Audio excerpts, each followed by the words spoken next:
സമാധാനപരമായ രാത്രാകാശത്തിൽ ചെറുനക്ഷത്രമായ ട്വിങ്കിൾ ജീവിച്ചിരുന്നു. അത് ഏറ്റവും വലുതോ അതിപ്രകാശമായതോ അല്ല, പക്ഷേ അതിന്റെ ഹൃദയം സ്നേഹത്തിലും ദയയിലുമായിരുന്നു. ഏത് രാത്രിയും ട്വിങ്കിൾ സന്തോഷത്തോടെ തിളങ്ങും, ഭൂമിയിൽ ഒരൽപ്പം വെളിച്ചം നൽകാൻ ആഗ്രഹിച്ച്. കുഞ്ഞുങ്ങൾ മോഹനമായ സ്വപ്നങ്ങൾ കാണുമ്പോൾ അതിന്റെ മൃദുലമായ വെളിച്ചത്തിൽ ഉറങ്ങുന്നത് അതിന് വളരെ ഇഷ്ടമായിരുന്നു. പക്ഷേ ട്വിങ്കിളിന് ഒരു പ്രശ്നമുണ്ടായിരുന്നു. അതിന് വിശ്രമം ഇഷ്ടമായിരുന്നില്ല. ആരെങ്കിലും എന്നെ ആവശ്യമെന്ന് കരുതുകയാണെങ്കിൽ, ഒരു രാത്രി ട്വിങ്കിൾ ചന്ദ്രനോട് ചോദിച്ചു. എന്റെ വെളിച്ചമില്ലാതെ അവർ ഇരുട്ടിൽ നിന്ന് ഭയപ്പെടുമെങ്കിൽ? ബുദ്ധിമാനായ ചന്ദ്രൻ ഹൃദയപൂർവ്വം പുഞ്ചിരിച്ചു പറഞ്ഞു, പ്രിയ ട്വിങ്കിൾ, നിന്റെ പ്രകാശം അത്രയും മനോഹരമാണ്.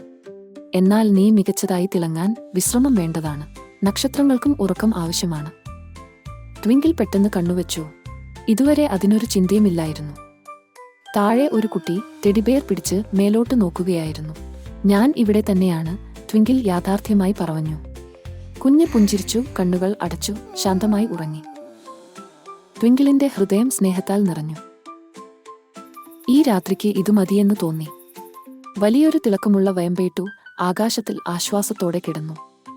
ട്വിങ്കിൾ ഉറങ്ങുമ്പോൾ അതിന്റെ വെളിച്ചം കൂടുതൽ മൃദുവായെങ്കിലും അത്യന്തം മനോഹരമായി.